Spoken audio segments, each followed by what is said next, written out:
No jobs, no money, no government assistance.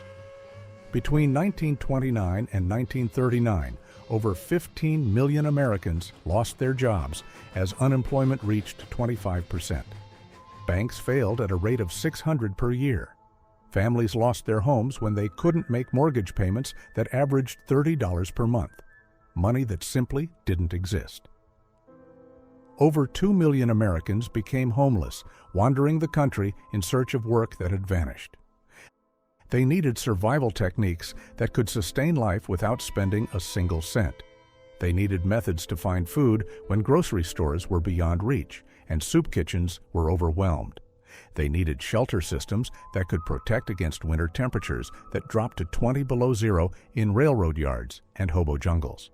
They needed transportation networks that could move them thousands of miles toward rumored job opportunities. Every technique mattered. One failed attempt at train hopping could result in death under steel wheels. One mistake in food procurement could lead to starvation or poisoning. One poorly constructed shelter could mean freezing to death in a railroad camp with no one to find the body until spring. The hobos who survived the Great Depression had perfected survival systems that sustained life using absolutely no money. Techniques more sophisticated than many modern emergency preparedness programs. Methods that could maintain nutrition, shelter, and mobility across vast distances using only discarded materials and forgotten knowledge. But which specific techniques allowed hobos to find food in cities where even employed people were hungry? How did they construct weatherproof shelters using only materials found in railroad yards and abandoned lots? What transportation methods could move them safely across thousands of miles of hostile territory? And which community systems provided mutual support and shared resources among people who owned nothing? Today, we're exploring the ingenious survival techniques that kept America's hobos alive during the deadliest economic collapse in modern history. Methods that proved more reliable than government relief programs. My name is Sam, and this is Wild America. The Food Procurement System, Turning Scraps into Sustenance, 1929 to 1933. The morning sun cast long shadows across the railroad yard in Bakersfield, California, as experienced hobo Frying Pan Jack demonstrated the most critical survival skill of the Depression era, finding food without money. His weathered hands moved with practiced precision as he prepared to teach newcomers the systematic approach that had kept him alive for 4 years of economic collapse. The foundation of hobo food procurement wasn't begging or stealing. It was a sophisticated understanding of urban food waste cycles and agricultural surplus patterns. Jack had mapped every bakery, restaurant, and grocery store within a 5-mile radius of major rail yards, noting their disposal schedules with military precision. Bakeries dump day-old bread at 6 a.m. sharp, he explained, pulling out a hand-drawn chart marked with times and locations. Restaurants scrape plates between 2 and 4 p.m. and 9 and 11 p.m. Grocery stores discard produce every Tuesday and Friday at closing. The key was timing and presentation.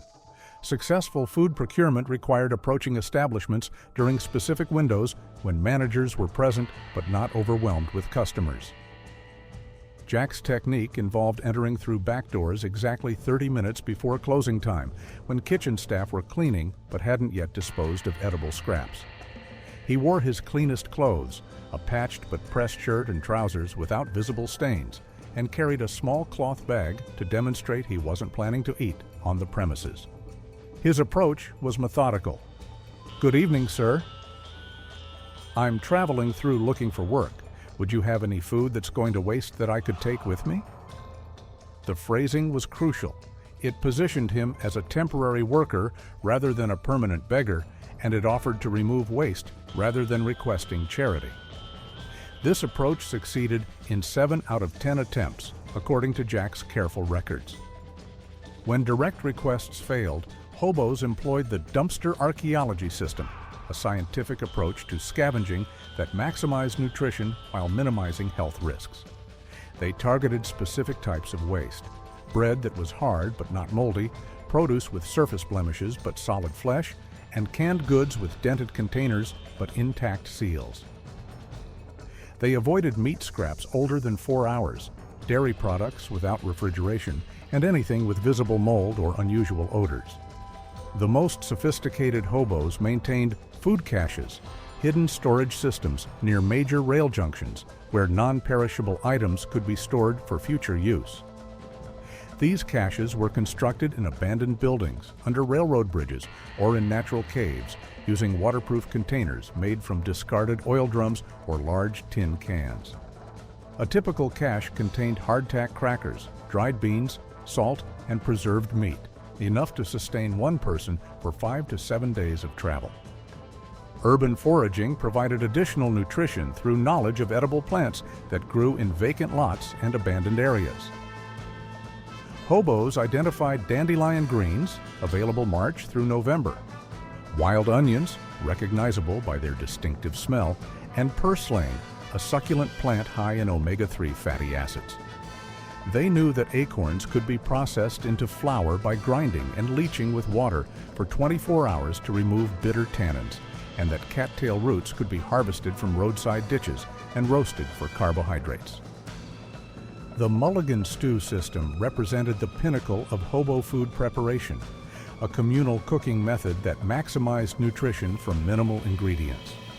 Groups of 8 to 12 hobos would pool their daily food findings in a large pot, usually a discarded oil drum with the top cut off, adding water from nearby streams or fire hydrants.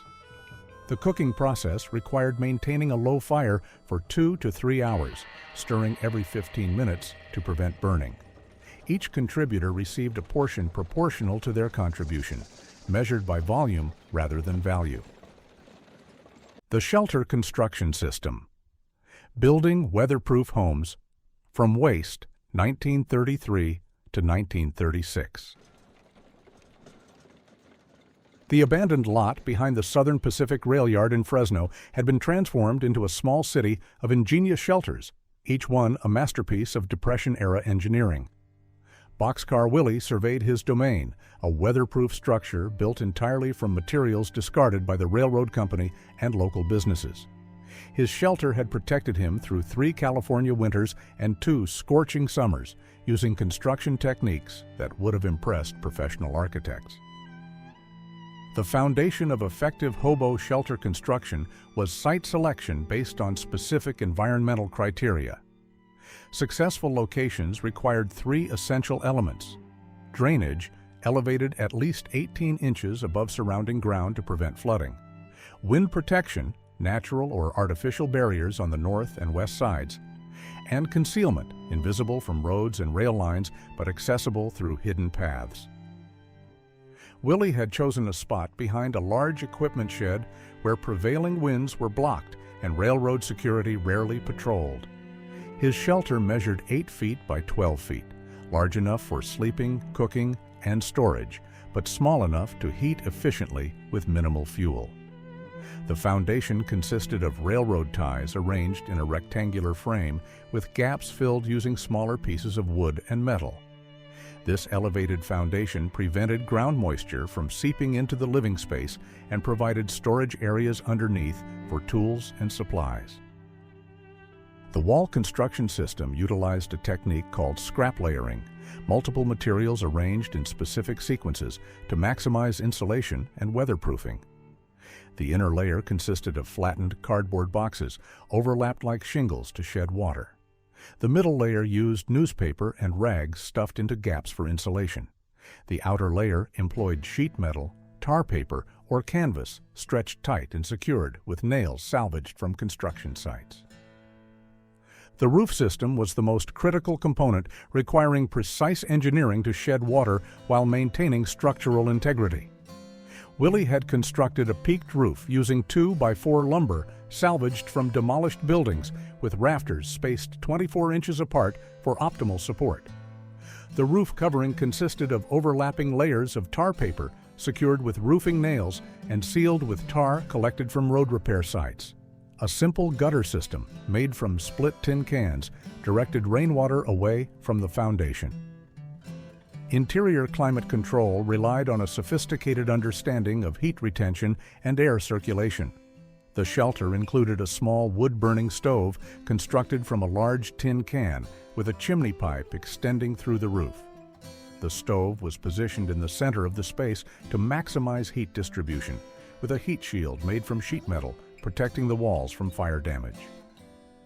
Ventilation holes near the floor and ceiling prevented carbon monoxide buildup while maintaining warmth.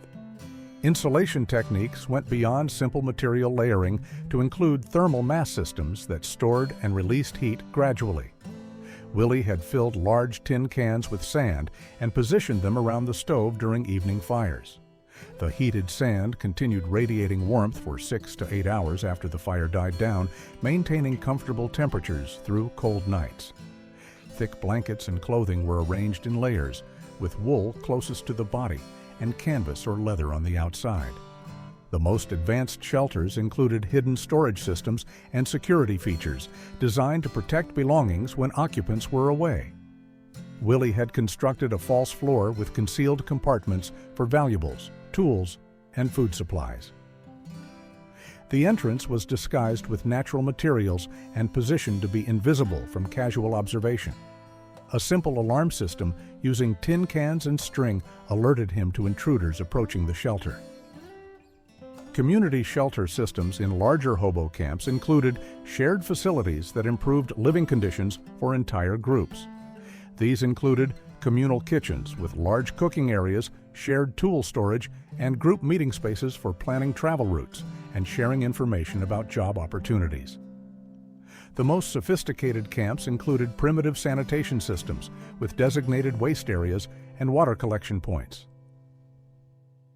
The Transportation Network. Mastering the Rails Without Detection, 1936 to 1939. The westbound freight train stretched for nearly a mile as it prepared to leave the Kansas City rail yard, its 127 cars loaded with everything from grain to manufactured goods. Hidden in the shadows between two grain hoppers, veteran hobo Railroad Pete studied the train's composition with the intensity of a military strategist. His survival depended on selecting the right car, timing his boarding perfectly, and remaining undetected for the next 400 miles to Denver. The foundation of successful train hopping was understanding railroad operations, schedules, and security patterns. Pete had spent months learning that westbound freight trains departed Kansas City at 6:15 a.m., 2:30 p.m., and 11:45 p.m. daily, with the evening departure offering the best combination of darkness for concealment and favorable weather conditions. He knew that railroad bulls, security guards, conducted their most thorough inspections during the 2:30 p.m. departure when visibility was highest and management oversight was strongest. Car selection required detailed knowledge of freight types and their accessibility, safety, and comfort characteristics. Empty boxcars provided the most protection from weather, but were often locked or monitored closely by railroad personnel. Grain hoppers offered concealment, but exposed riders to dust and temperature extremes. The safest option was riding on the deck of flat cars carrying heavy machinery where riders could hide behind equipment while maintaining easy escape routes. Pete's preferred method involved targeting cars positioned 15 to 20 positions back from the locomotive, far enough to avoid the attention of the engine crew, but close enough to avoid the violent coupling jerks that occurred at the rear of long trains. He looked for cars with sturdy handholds, level surfaces for sleeping, and protection from wind and precipitation. Refrigerator cars were ideal when empty, providing enclosed spaces with good ventilation and minimal railroad supervision. The boarding technique required precise timing and athletic ability that could mean the difference between successful travel and death under steel wheels. Pete waited until the train reached a speed of 8 to 12 miles per hour, fast enough that railroad security couldn't easily pursue on foot, but slow enough to board safely. He ran alongside the selected car for 20 to 30 yards to match its speed, then grabbed the ladder rungs with both hands and pulled himself up in one smooth motion. Once aboard, concealment became the primary survival skill. Pete carried a dark blanket that could be pulled over his body to blend with shadows and cargo. He positioned himself on the side of the car facing away from stations and rail yards where railroad personnel were most likely to spot riders. During daylight hours, he remained motionless and silent, knowing that movement or noise could attract attention from train crews or security personnel. The most dangerous moments occurred during station stops, when trains were inspected and railroad bulls conducted systematic searches for hobos.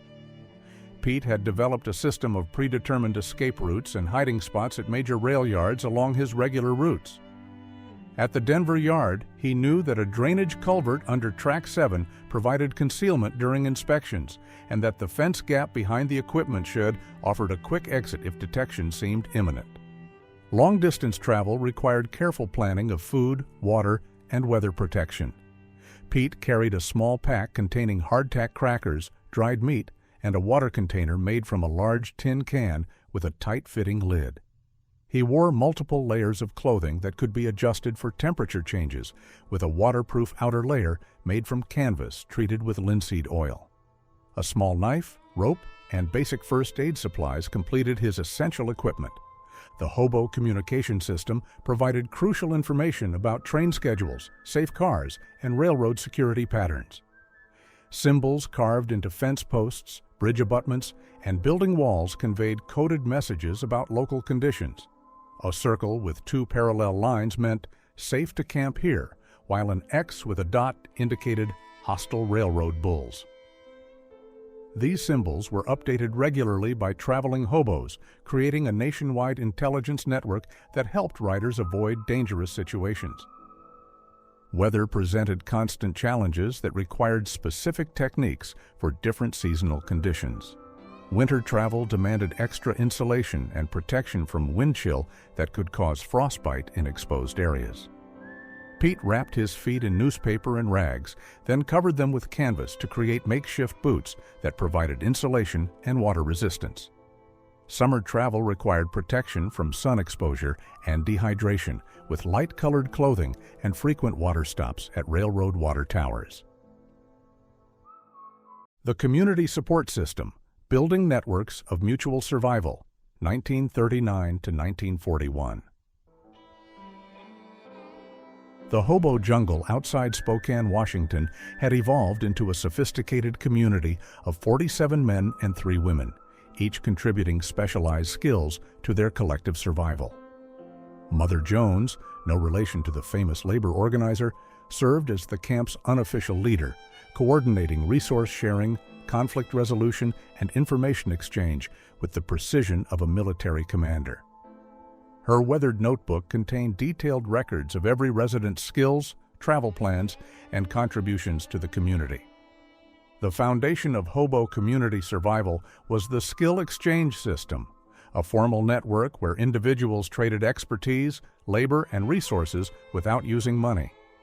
Jones maintained a master list of available skills.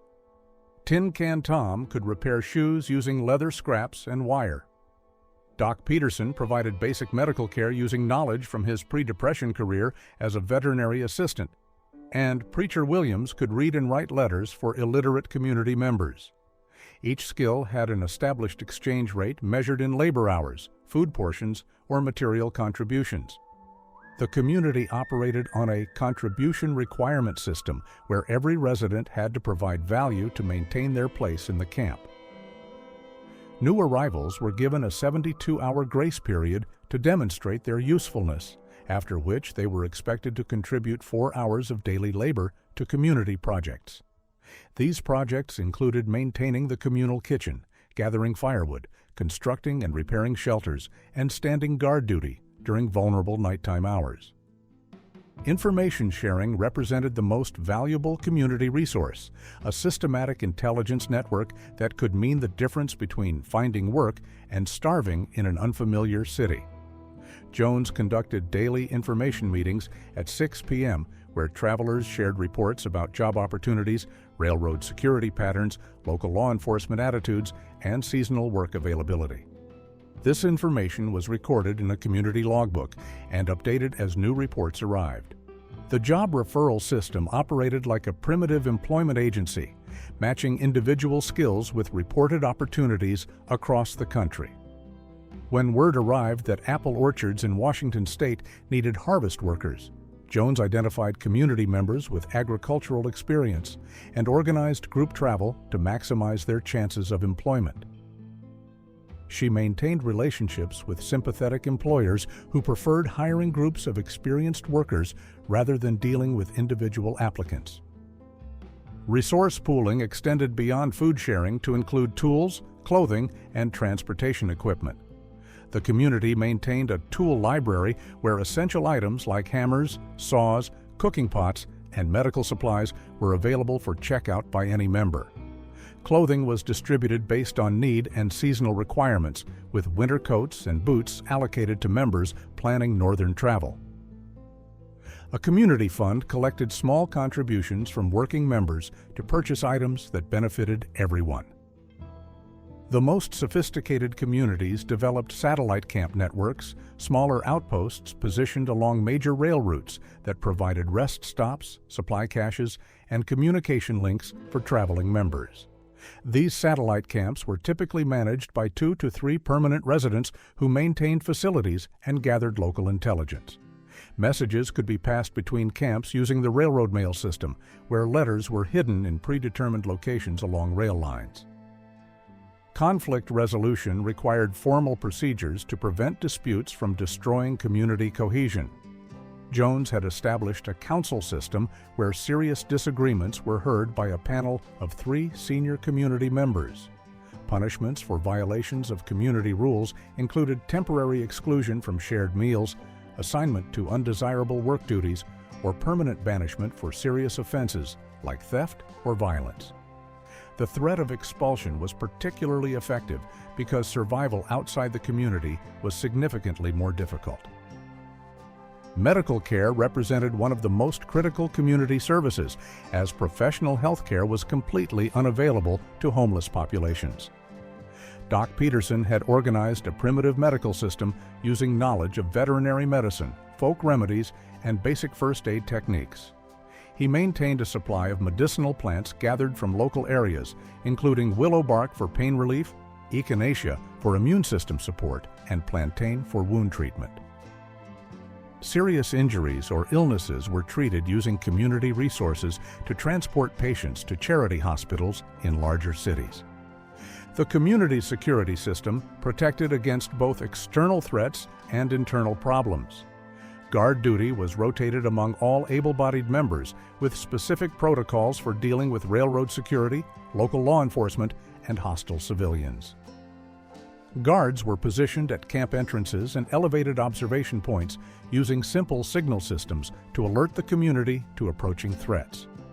Emergency evacuation procedures ensured that the camp could be abandoned quickly if necessary, with predetermined meeting points for regrouping. As economic conditions began improving in 1940 to 1941, the hobo community system adapted to help members transition back to conventional employment and housing.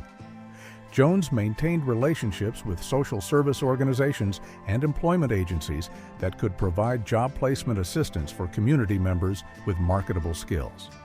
The community served as a reference network, with established members vouching for the reliability and work ethic of their colleagues. "The railroad taught us that survival ain't about what you own," wrote community member James Boxcar Murphy in a 1941 letter to his sister. "It's about what you know, who you trust, and how much you're willing to share when times get tough." We built something out here that the government couldn't, a system that kept people alive when the whole country was falling apart. The hobo survival techniques of the Great Depression proved that human ingenuity and community cooperation could sustain life even under the most desperate economic conditions. These methods, food procurement without money, shelter construction from waste materials, transportation networks using freight trains, and community support systems, provided a blueprint for survival that remained effective long after the Depression ended. Modern emergency preparedness experts still study hobo techniques for insights into sustainable living and resource management during economic collapse.